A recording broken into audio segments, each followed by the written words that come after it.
state can leave the nation. He just doesn't accept that. He compares often America to like a body. And he says it's like the idea of a hand leaving the body. Like your hand can't separate from the body on its own accord. Because the Constitution's very first line says, "We the people of the United States." Therefore, the entity called the United States of America exists as a country. And yes, it's federal and has states within it, but it is not a confederation. We tried a confederation, and what do?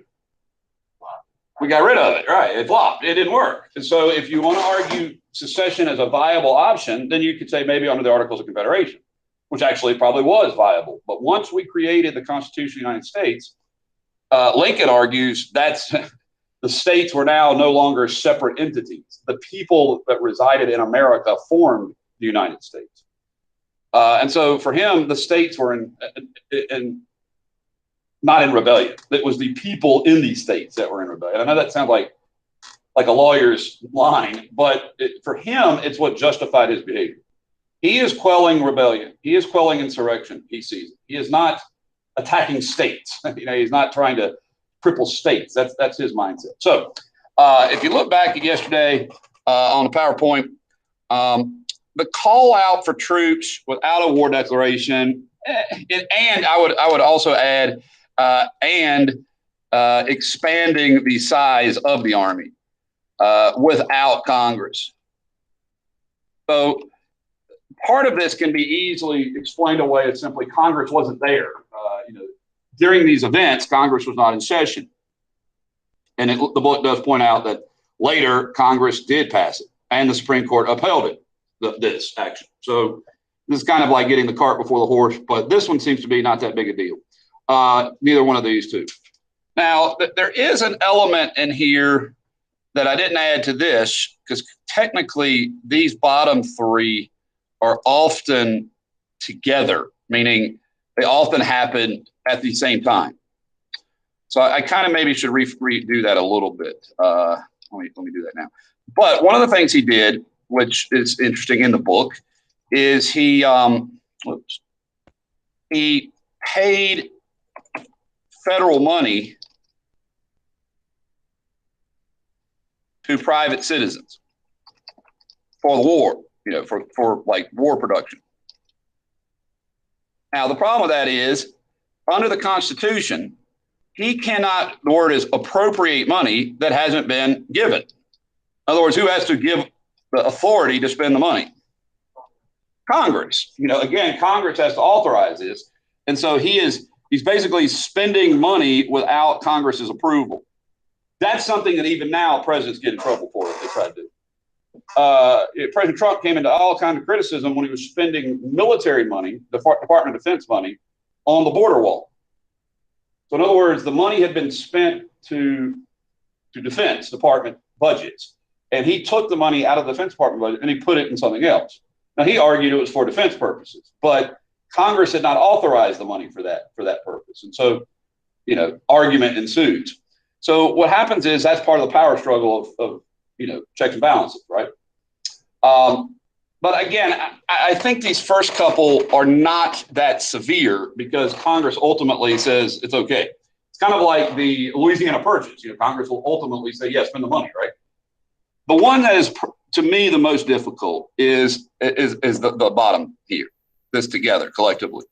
When you arrest people without charges, and when the courts say you must release them if you can't provide a reason for that. That's called habeas corpus. I didn't get into depth in it the other day, but habeas corpus is a guarantee under the Constitution. It's ancient. It dates back to like King James of England, who would suspend habeas corpus. So one of the most traditional rights of people is that their government can't simply just lock them up. All right? You have to have trial. You have to have what's called probable cause. Right? You guys familiar with this?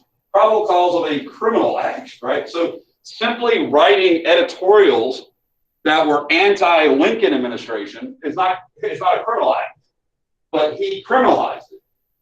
So this should ring a bell of, you guys remember something that was passed under John Adams.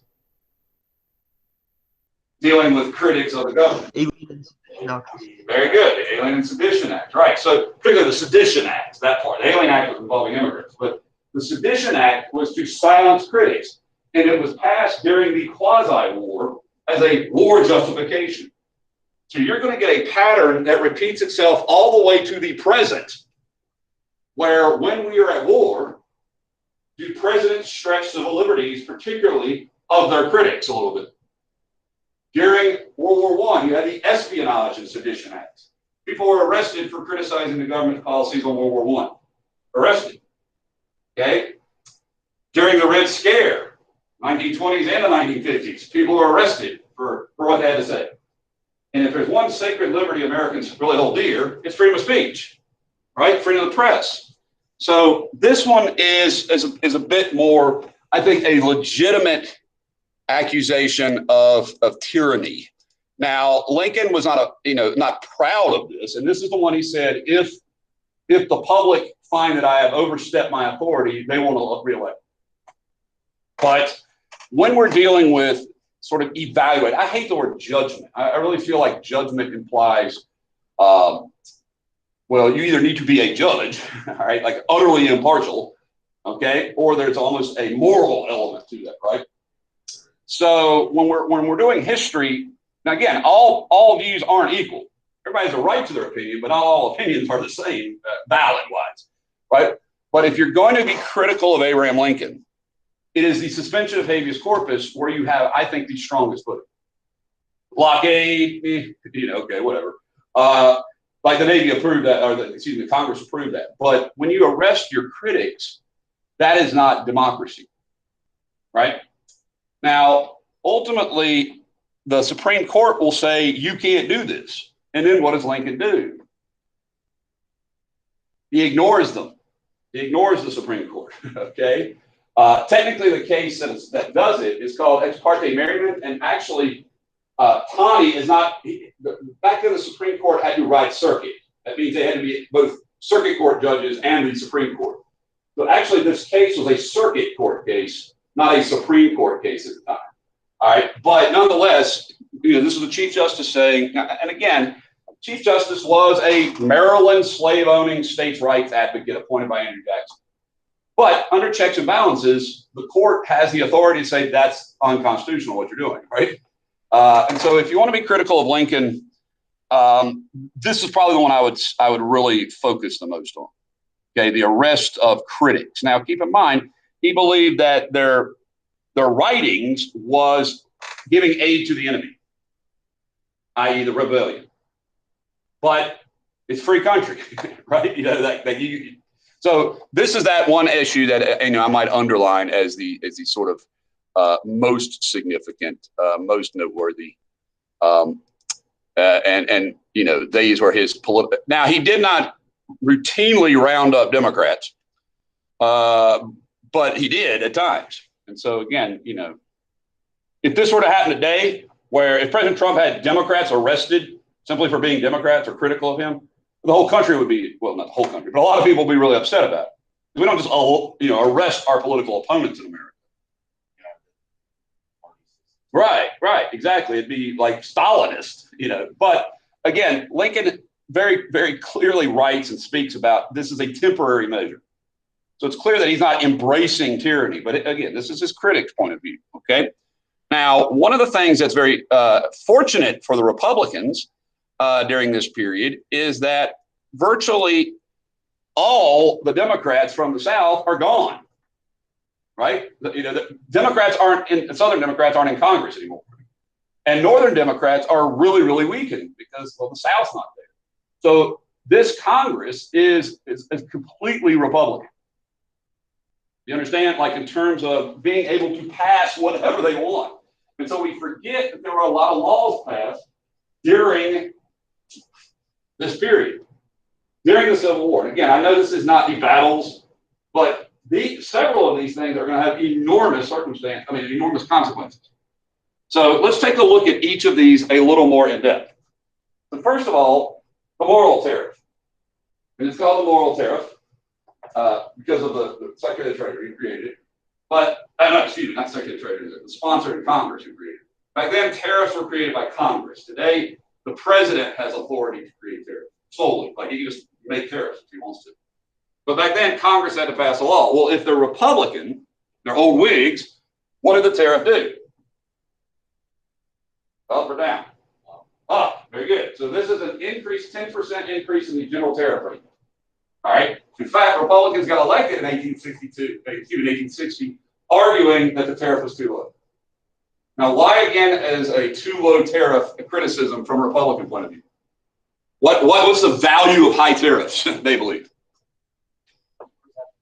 Very good. Keyword protectionism. So if you were to classify or describe the Republicans of 1860, they were protectionists. Well, that's because a key component of their constituency were who? Who are the people who helped get them elected? Who are the people they help represent frequently? Manufacturers, very good. Factory owners, exactly. Like the wealthy class of the North helped finance the Republican Party. And so they knew which side the bread was buttered on, right? But they actually did believe that protectionism was best for the American society. You understand? Like, in other words, they figured this would employ more. It wasn't purely out of like bribery or corruption at all. It was more like this: if American factories succeeded, who would have jobs? American workers. American workers had jobs, and then they'd be stable. And so the idea was that it was sort of like a double-edged success. And there is a long tradition of protectionism in American history, but it's usually from the Federalist, Whig, Republican side of history. Okay, so moral tariff raises the tariff as Lincoln campaigned on, as Republicans and Whigs had advocated for 60 years. Okay, but it's this next one I really want to focus more details on, and I asked you in a question down here to explain the significance of the Homestead Act. Okay, so if you're looking down here on number 42, the specifics of the Homestead Act. So first of all, I might even give it its own picture here. Let me give it its own thing. Well, maybe not. Let me copy it. So the Homestead Act is a landmark bill, and it was something that free soilers had wanted, Republicans had wanted, it campaigned on. But really, it had been something people have been advocating for decades. Because what it did was that who owned a lot of land?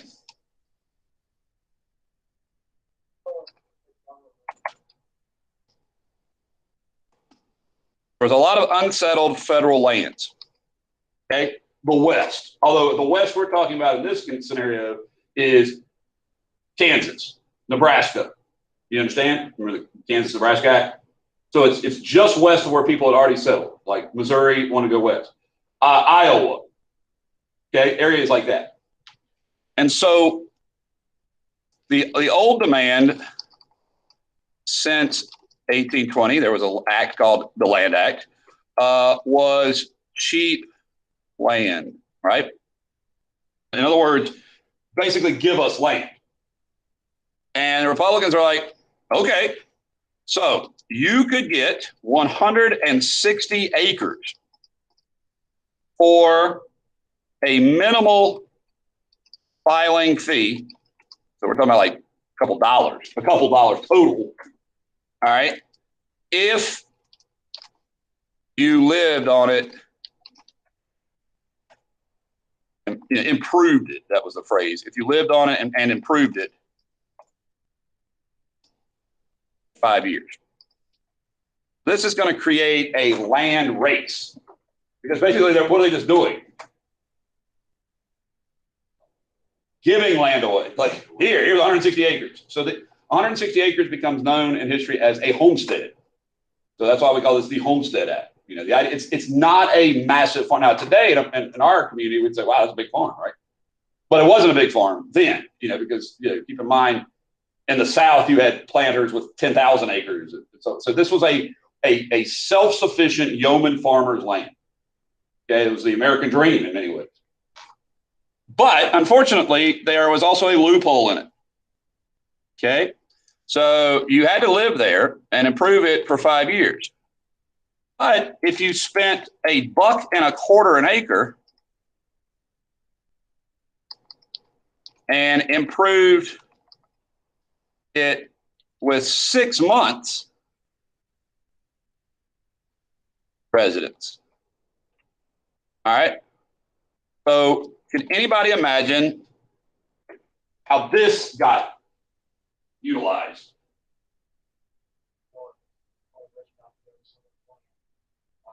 Yes, very good. A rich person could just go and buy lots of land cheaply and then turn around later on and do what with it?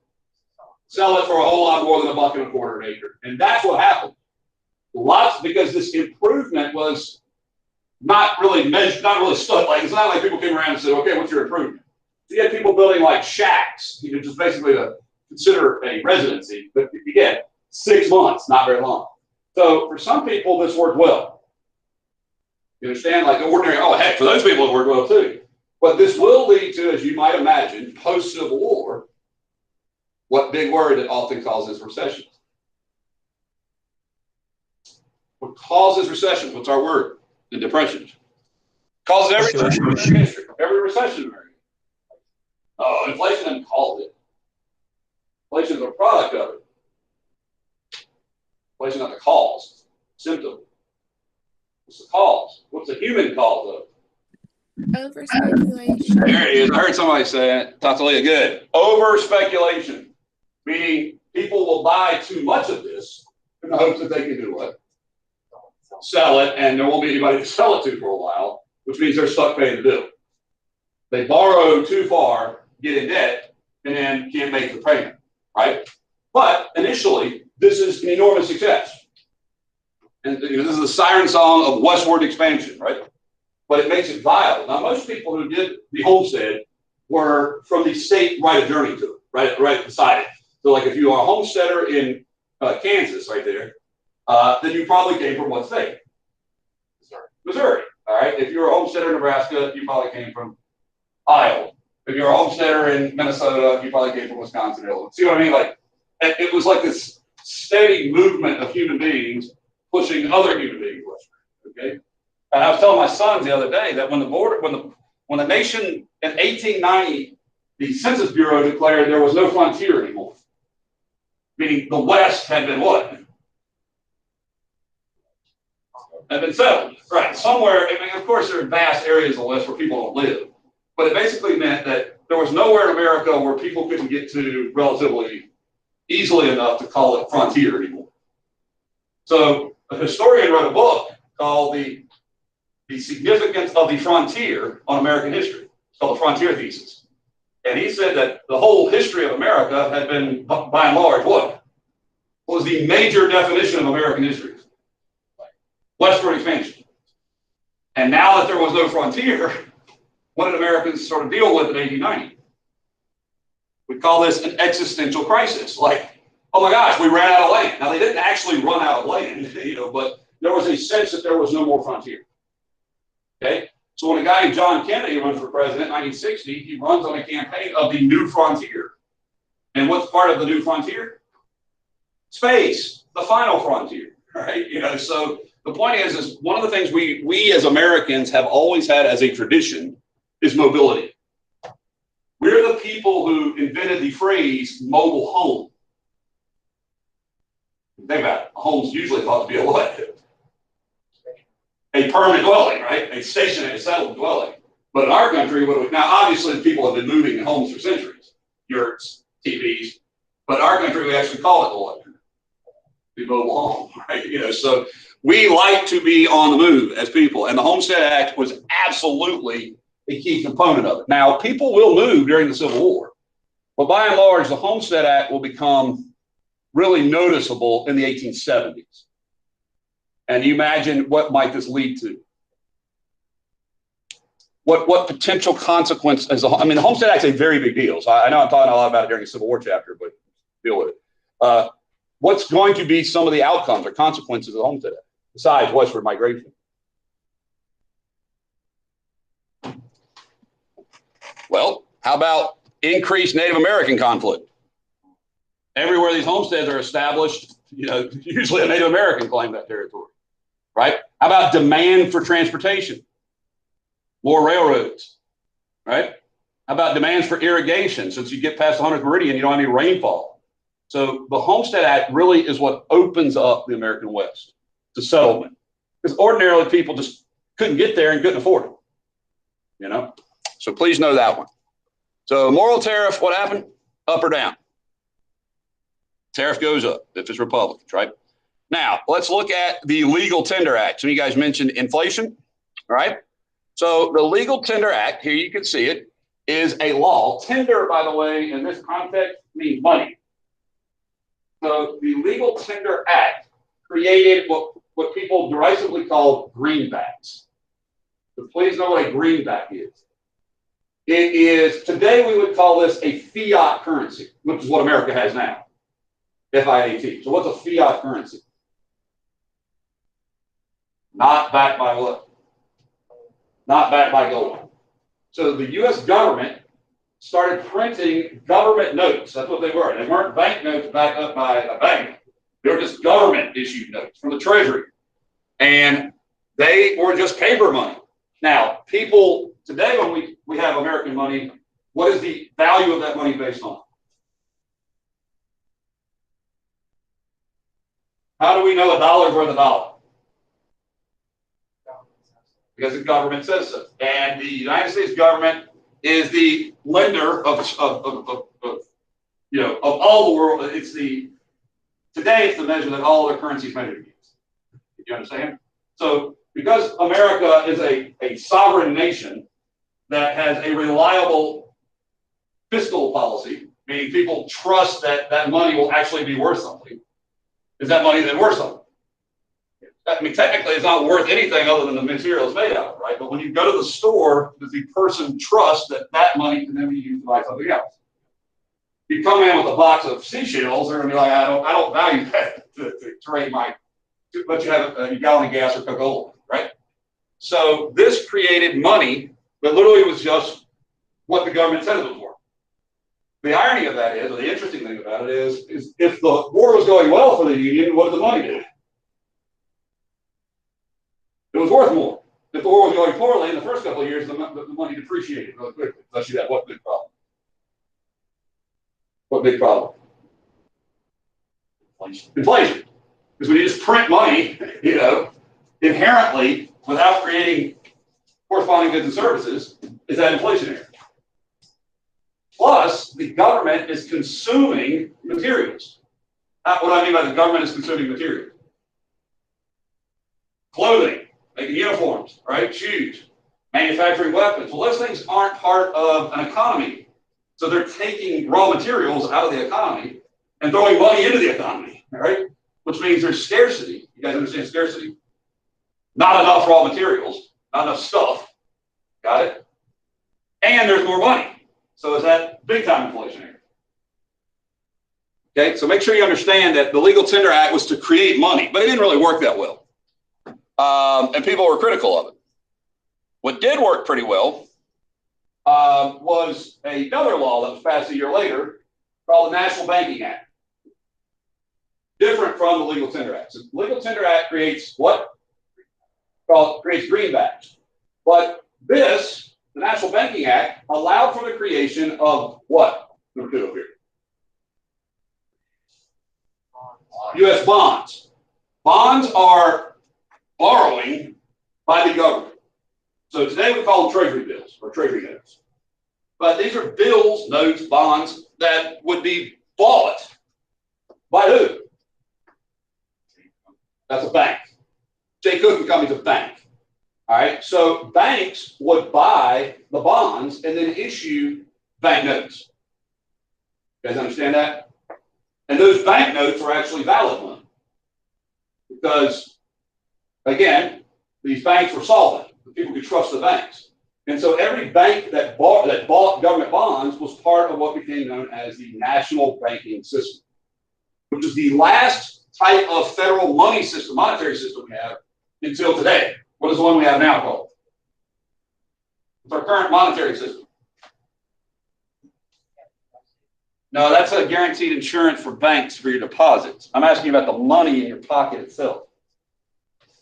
All right, check the dollar bills or $10 or whatever you have in your pocket, and you'll see up there at the top it says Federal Reserve Note. So in 1913, we're going to end the national banking system. This is the second longest banking system we had in America. Today we have what is called the Federal Reserve System. But the national banking system allowed banks to issue what we would now call money with the, instead of using gold as the guarantee of the money, what was the guarantee of the money? What made the money reliable? The banknotes reliable? Federal bonds. Now, they weren't Federal Reserve in 1863. Federal Reserve was created under Woodrow Wilson. Today, Federal Reserve notes, you see it on the top of your dollar? There, Federal Reserve note, right? There's 12 of them around the country. Okay? And all the money in the country flows out of those 12 banks. So every bank in America gets the money that they have, the cash, from the Federal Reserve. So that's a very good elastic monetary system in terms of the government can raise or lower the amount of money in circulation. This improves our monetary system. What's the best? Keep in mind, there's two types of policy. Fiscal, number one up here is fiscal. So how do we finance the war? All kinds of different ways, but one way above all others. So how do we finance the war? For the first time in history, the United States created an income tax. Okay, an income tax. It'll later be ruled unconstitutional. Well, we had to amend the Constitution for the 16th Amendment. Okay, but nonetheless, we create an income tax. So be aware of that. There were taxes on a variety of goods. Okay. But what was the number one way they raised money? Number one. Debt, bonds. So the federal government borrowed $2 billion, $2.5 billion. I shouldn't round off, $500 million, right? $2.5 billion is borrowed by Uncle Sam during the war from the American people. How do we finance World War II? World War I and World War II?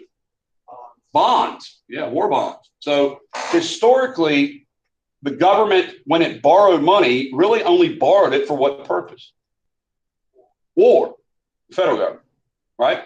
Then it'd pay it off. That'd be the end of that, right? So please understand the government went way in debt to finance the war, but who had lots of debt? I mean, who had lots of money in terms to be able to borrow? The North. South didn't have hardly any money, right? So please understand how to finance the war. So let's go back up here. 1862 Morrill Land Grant Act. I'll come back and talk about this one again so you can see that Mr. Morrill here is pretty busy. The Morrill Land Grant Act created the very first land grant college system in America. What do I mean by that? I went to a land grant university. Virginia Polytechnic Institute and State University is a land grant university. Michigan State was the first land grant university in America. What is it? The federal government said when you sell public lands, when you sell lands in the West, a portion of those sales will be used to create colleges in rural America. You understand? So we call those land grant universities. They were paid for by the sale of what? Land, like public land. And then the money would then appropriate in places like Blacksburg, Virginia, later on in history, okay, Lansing, Michigan, it would create universities, and that would become one of the great investments in education in America. So now we're going to give Republicans a check here for being higher ed supporters. Okay? But Lincoln's favorite law, other than, of course, ending slavery, he was a fanatically, his interests were in railroads. He loved them, like trains. You know, he's like a train kid, right? I have a cousin, Miss Hawkins, down the road there, who's a train nut, right? And so, you know, just love trains. So one of the things that had already been an issue, you guys remember the Gadsden Purchase, Jefferson Davis. Perhaps you remember the Kansas-Nebraska Act, Stephen Douglas. So the question was, when and where would we build a railroad to get to the state of California? And so Lincoln was very happy when a guy from California a guy who was working in California, gave a proposal on how to bring the railroad through the state of Nevada and Utah, Wyoming, Colorado, all the way to Illinois. And so the federal government passed a law called the Pacific Railroad Act, or Pacific Railway Act, which created what thing? I mean, the financing for what thing? Transcontinental Railroad. So the very first Transcontinental Railroad was started during when? Well, during when? The Civil War. So the Republicans have passed everything they want to pass, basically, because they don't have who opposing them.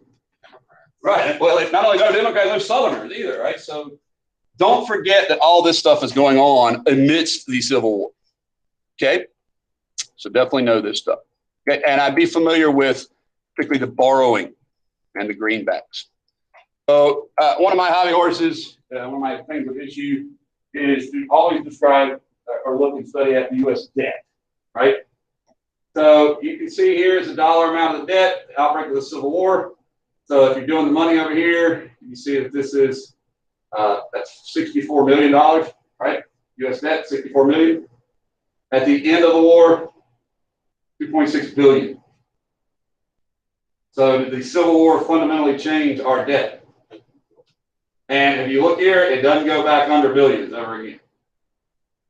So we went from millions of debt to billions, and it's never been under billions. Now it's what?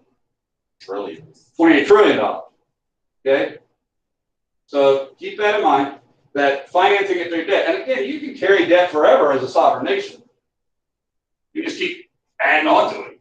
But at some point, the interest payments you make start to squeeze out everything else. That was not the case here. It is the case now. 4 items take up over 88% of our federal budget. 4 things. You know what they are today? None of which existed really to this scale then. Medicare, Social Security, military defense, and interest. 88+% of the federal budget, those things. So when we start arguing about how much money we can spend, there's not much money left to argue over. So those 4 things are pretty much required by law, right? We got to have a military. So this is your future that you're going to have to fight about. You're going to be fighting over a smaller piece of the pie as a society because of debt. But this was a debt we could afford in 1865. Although some people were really outraged about it even then. Okay? So I would definitely be familiar with how we finance the war.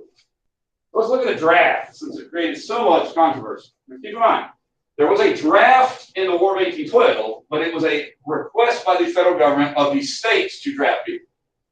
Everybody hear that? Madison asked for the states to levy draft, like conscription. So, right. Well, you know, it's like states submit, not you have to. Right. Exactly. The request. Good. So this is not a formal draft. It's called the Conscription Act. And man, this draft was really, really controversial, even at the time. So if you're reading along here, one of the most noteworthy or notorious elements of the draft, by the way, when the war began, it started with an all-volunteer force. So Lincoln has an all-volunteer army. So many volunteers, in fact, that he has to do what? He sends people home. I remember that mistake twice. Right? So by 1863, the war has gone on, and they're starting to notice the absence of people. Okay? So they start the draft, and these are some elements of the draft you should know. One of the most noteworthy or kind of nasty elements of the draft is the idea that you could be exempt from it because of what you own or how much money you had. So you could hire a substitute, or you could just literally do what? Buy your way out. Pay $300 and not be drafted. So folks, when I teach about the Vietnam War and call it a rich man's war and a poor man's fight, people start to understand that's why the Civil War fell. You understand? Bob Dylan calls them the masters of war. People plot wars in faraway places, right? But who actually does the fighting? You guys do. Ordinary citizens, right? So that's how war typically works. And boy, did this upset a lot of people who were not really, who had always believed that, but this seemed to sort of guarantee that, right? Like they always kind of thought it was a rich man's war in general, particularly immigrants, okay? So you can see here the Irish. Now, I can tell you about this, or I can just show it to you. So I'm going to show you the New York draft riots in a movie clip in just a few seconds, okay? A few minutes. So let's wrap it up with the last couple questions on the study guide. A couple things to pick up on economically before we finish up here. One, let's go back for a minute. And did you notice the 59ers? I thought 59ers are kind of fascinating. These are people who actually discovered oil. And so if you're ever asked about the first oil wells in America, you don't normally think of Titusville, Pennsylvania. But that's where the first oil wells were. So the oil boom of Pennsylvania. So when we talk about John D. Rockefeller, he is going to get his start during this period, as a result of the oil boom in Pennsylvania. Okay? But yes, when we think of monopoly in the Gilded Age, right, what you're talking about, the book points out accurately that it's the Civil War that starts that. The Civil War starts the Gilded Age. Because during the Civil War, you have a class of what are called nouveau riche in Europe, new rich people. How do they get rich?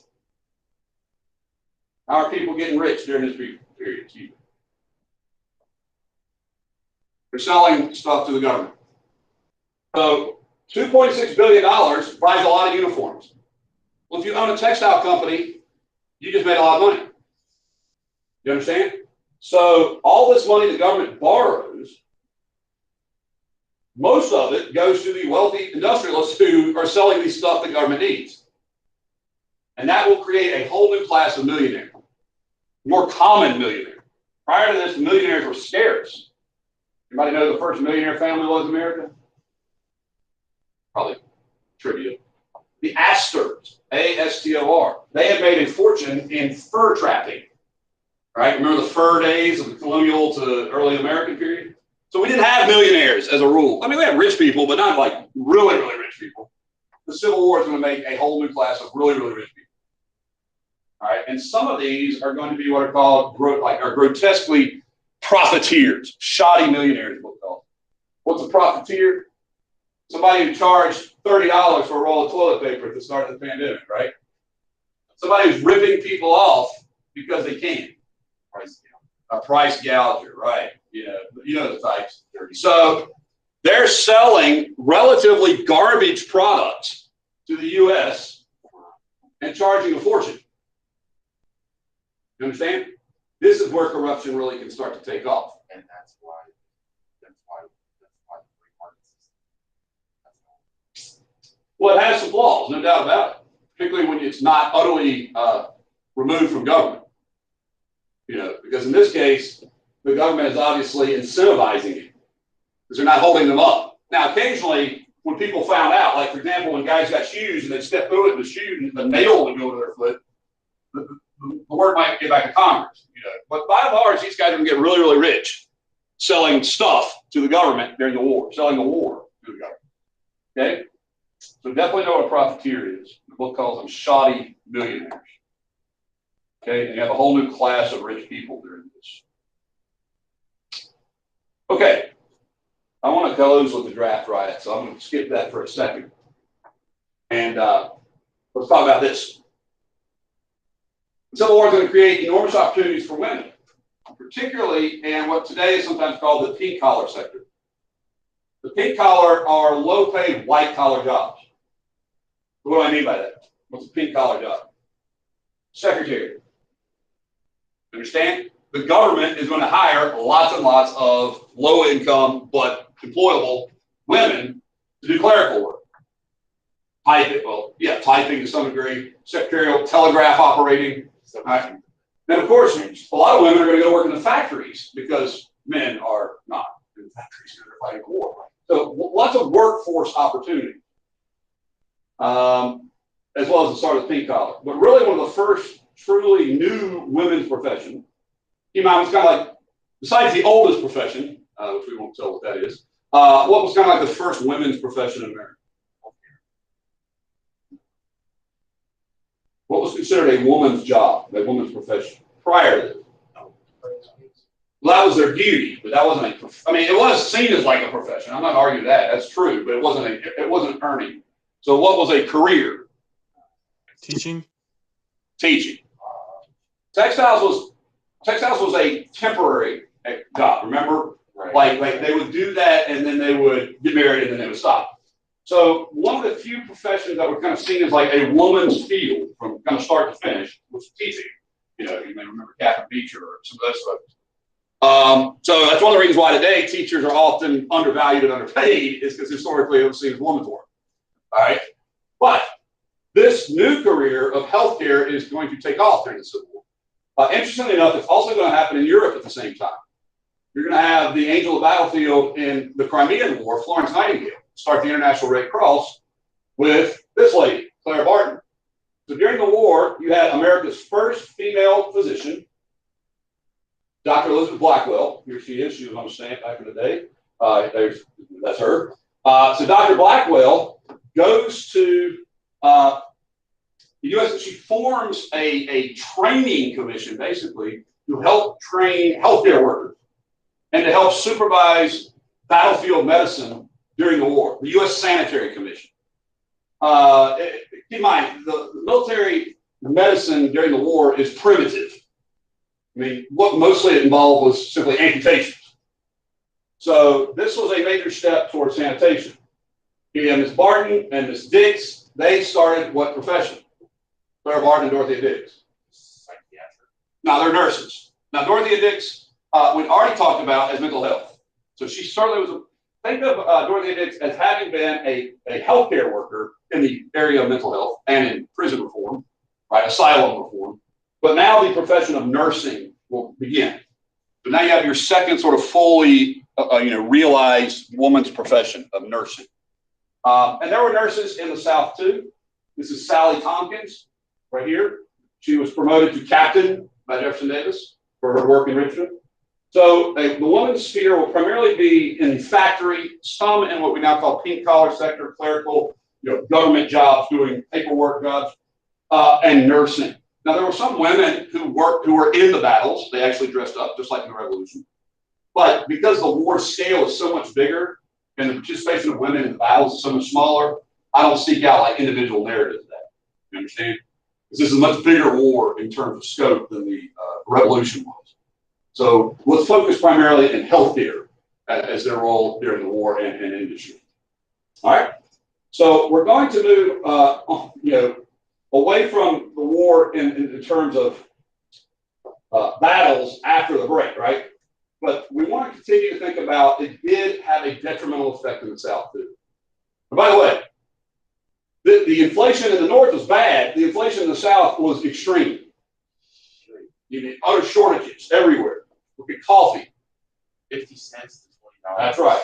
$1 for bacon to $10.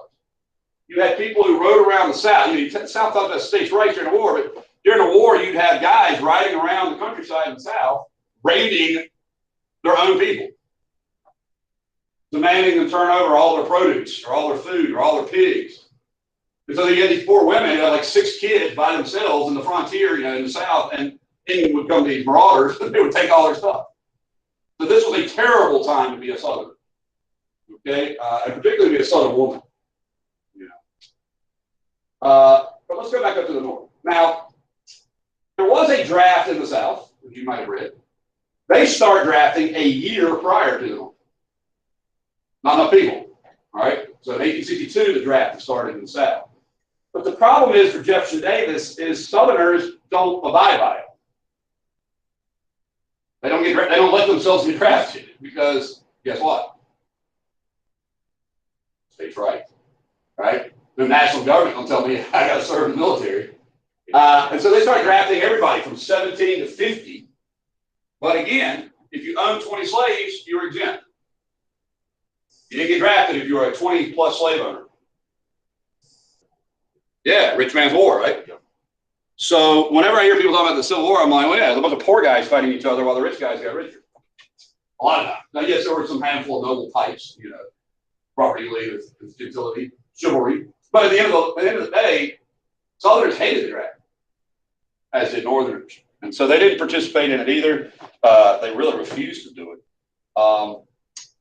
And again, like I said, if you owned slaves, you didn't have to do it. So both sides had a draft, and the North had more effect. But unfortunately for the North, the most populated area that the draft was also one of its largest opposition to the draft. We're going to look at in a feature film called The Gangs of New York, which dramatizes to some degree the 1863 draft riot, all right, which was an event that killed dozens and dozens of people, hundreds of people ultimately would die, including lots of African Americans. Now, by this point, again, I'm jumping ahead of the narrative, but by this point, the Emancipation Proclamation has been formed. You guys know what that is at all? 1862, Abraham Lincoln says all slaves in states in rebellion, or in places in rebellion, are going to be considered free. That is going to lead to a large number of African Americans joining the military. Okay, the Irish are going to be very, very vehemently opposed because they don't like black people to begin with, right? And they sure as heck don't want to fight a war on behalf of them, on behalf of black people, right? So you're going to have strong Irish opposition that is going to take place most notably in the 5 points. That's why the 5 points section is what the film is about, all right? Which is this lower Manhattan back then, which for most of history, lower Manhattan, both east and west side, were immigrant places that were low income. So in the 5 points, it was mostly Irish down here, okay? Further up, if you got closer to Midtown, you got a variety of people, right? So if you know anything about this last one up here is Central Park, like from Central Park south. So nobody was really living in what we know today would be like Harlem, all right? But from below what Central Park down, here is where the Brooklyn Bridge would be built. You're going to have lots and lots of like in-city fighting. So bad, in fact, that Lincoln is going to have to dispatch U.S. Army forces and naval ships to Manhattan. So think about it. It's 1863. It's right before Gettysburg, and Lincoln's having to diverge U.S. forces to New York to quell insurrection in the city because the draft riots threatened to burn the entire city to the ground. You know, all of New York. That's how bad it could have been. And you can see, as this slide shows you, the group that the people who were targeted most frequently were African Americans. They were lynched, they were stabbed to death, they were hung on telegraph lines, they were outright murdered in the heart of New York. Okay, so let's take a look at that film now. That's going to conclude our notes for the day. Heck, for chapter 20, I'll upload the quiz shortly after if there are any questions on it.